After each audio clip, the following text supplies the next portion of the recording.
ప్రభునందు నాకు అత్యంత ప్రియమైనటువంటి వాళ్ళారా, మన ప్రభువును రక్షకుడైనటువంటి యేసుక్రీస్తు వారి యొక్క శుభనామములో మీ అందరికీ నా హృదయపూర్వకమైన శుభములు, వందనములు తెలియజేస్తున్నాను. ఉదయకాల సమయంలో దేవుని వాక్యాన్ని ధ్యానం చేసుకుందాము.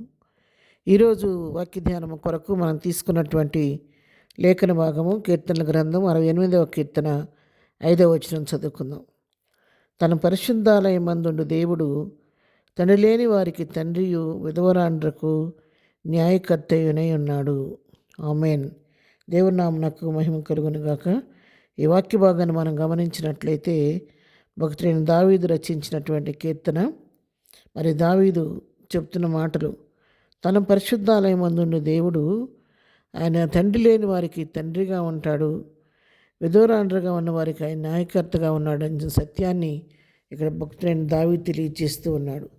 అవును ప్రియులారా, మన దేవుడు ఆయన దీనుల పట్ల కృప చూపించే దేవుడు, అనాథలకు ఆశ్రయంగా ఉండే దేవుడు, నిస్సహాయాలకు సహాయకుడుగా ఉండే దేవుడు. నిజమే, తల్లిదండ్రులు లేని వారికి ఆయన తండ్రిగా ఉండి వారి అవస్థల అక్కర్లన్నీ కూడా తీర్చే దేవుడై ఉన్నాడు. ఎవరైతే తండ్రి లేక ఈ లోకంలో శారీరకమైన తండ్రి లేక దుఃఖంలో వేదంతో కొట్టుమిట్టాడుతూ ఉంటారు, ఆకలి తలమటిస్తూ ఉంటారు, అనేకమైన సమస్యలు లోకం ఎదుర్కొంటూ ఉంటారు, ఆ తండ్రి లేని లోటు అనుభవిస్తున్న వారితో ఉదయకాలం ప్రభు మాట్లాడుతున్నాడు. నీకు ఈ లోకమైన తండ్రి నీకు లేకపోవచ్చు, కానీ పరలోకపు తండ్రి నీతోనే ఉన్నాను నా కుమారుడా, నా కుమార్తె అని ఉదయకాలం ప్రభు మనతో మాట్లాడుతున్నాడు.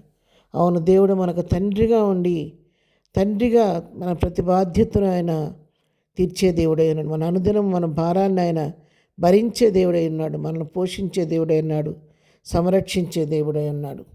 మరి తండ్రి తన బిడ్డలను ఏ విధంగా ప్రేమిస్తాడో ఆ విధంగా ఆయన మన పట్ల ప్రేమ చూపించే దేవుడు. కొడుకులపై తండ్రి ఏ విధంగా జాలి చూపిస్తాడో ఆ విధంగా మన పట్ల జాలిపడే దేవుడు మన దేవుడు. అంతేకాదు, ఆయన విధవరాండ్రకు న్యాయకర్తగా ఉన్నాడు. అవును, ఈ లోకంలో భర్తను కోల్పోయి విధవరాండ్రగా ఉండి లోకంలో ఎన్నిక లేని వారిగా ఉంటూ అనేక రకాలుగా చిన్న చూపు చూడబడుతూ విడవబడిన వారికి ఉన్నటువంటి వారి విషయంలో ప్రభు మాట్లాడుతున్నాడు.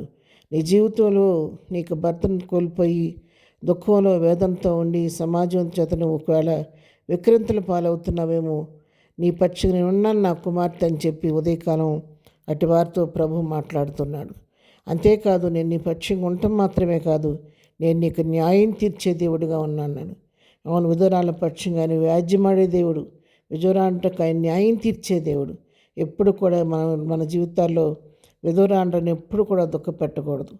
తండ్రి లేని వారిని, తల్లిదండ్రులు లేని బిడ్డలను, విధవరాండ్రను దుఃఖపెడితే దేవుడు ఏమాత్రం వారి విషయంలో మరి వారిని క్షమించడు, కానీ వారి విషయంలో ప్రభు సంతాపడతాడు. ఎందుకంటే వారి విషయంలో దేవుడు ప్రత్యేకమైన శ్రద్ధ కలిగి ఉంటాడు, ప్రత్యేకమైన కృప చూపిస్తూ ఉంటాడు వారి పక్షం. కాబట్టి మనము కూడా మన జీవితాలు మన చుట్టూ ఉన్నటువంటి అనాథలైన బిడ్డల విషయంలోనూ, తల్లిదండ్రులు లేని బిడ్డల విషయంలోను, విధవరాల విషయంలో జాలి కలిగిన వారంగా, ప్రేమ కలిగిన వారంగా ఉండాలి.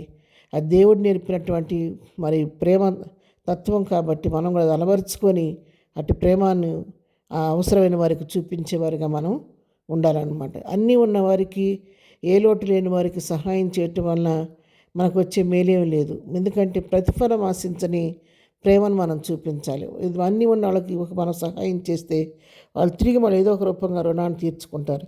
కానీ ఏమీ లేని వారికి, నిస్సహాయాలుగా ఉన్న వారికి మనం సహాయం చేస్తే వాళ్ళు తిరిగి దాన్ని ఇవ్వలేరు. కాబట్టి దాని ప్రతిఫలాన్ని మనం పొందుకుంటాం. కాబట్టి ఈ ఉదయకాలం దేవుని వాక్యం నీతో నాతో స్పష్టంగా మాట్లాడుతుండగా మనము కూడా ఈ క్రిస్మస్ సీజన్లో మన చుట్టూ ఉన్నటువంటి తల్లిదండ్రులు లేని బిడ్డల విషయంలో ప్రేమ చూపిద్దాము, విధవరాండ్రగా ఉన్న వారిని కనికరిద్దాము, వారిపైన జాలి పడదాము, మనము కూడా వారికి న్యాయం చేసేవారిగా ఉందాము.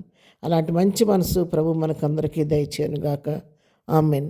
ప్రార్థన. ప్రేమగన్న తండ్రి, పరిశుద్ధుడ, నీ పాదములకు వందనాలు. ఉదయకాలం నాయన మరి నీ వాక్యం ద్వారా మాతో మీరు మాట్లాడారు నాయన. నువ్వు తల్లిదండ్రులు లేని వారిని ప్రేమించే దేవుడు అయి ఉన్నావు, విధవరాండ్రకు న్యాయం తీర్చే దేవుడు. కాబట్టి మేము కూడా మా జీవితాల్లో మా చుట్టూ ఉన్నటువంటి వారి విషయంలో, తల్లిదండ్రులు లేని వారి విషయంలో శ్రద్ధ కలిగి వారి పట్ల ప్రేమ చూపించే మంచి మనస్సు, సహాయం చేసే మనసు మాకు దయచేయండి. విధవరాండ్రు వారిని దుఃఖపరచకుండా వారి యొక్క శ్రమలో మేము కూడా పాలు పంచుకొని వారికి సహకారులుగా దయ చూపించేవారుగా, ప్రేమ చూపించేవారుగా, వారికి న్యాయం చేసే మనసు మాకందరికీ దయచేయండి. అటు విధంగా దుఃఖంలో ఉన్న వారందరినీ ఓదార్చండి నాయన. ఈ ఉదయకాల సమయంలో మేము చేయి పనిపాట్లు రాకపోకల క్షేమం దయచేయండి. ఏదైనా బర్త్డే మ్యారేజ్ చేసుకున్న బిడ్డలను దీవించండి, ఆశీర్వదించండి. బలహీనంగా ఉన్న వారిని ముట్టి స్వస్థపరచండి. ప్రతి వారి పట్ల నీ కృప విస్తరింపచేయమని యేసు నామములో ప్రార్థించడి పొందుకొని ఉన్నాము తండ్రి. ఆమెన్. ప్రభు కృప సదాకాలం మనందరికీ తోడై ఉండి నడిపించునుగాక. ఆమెన్.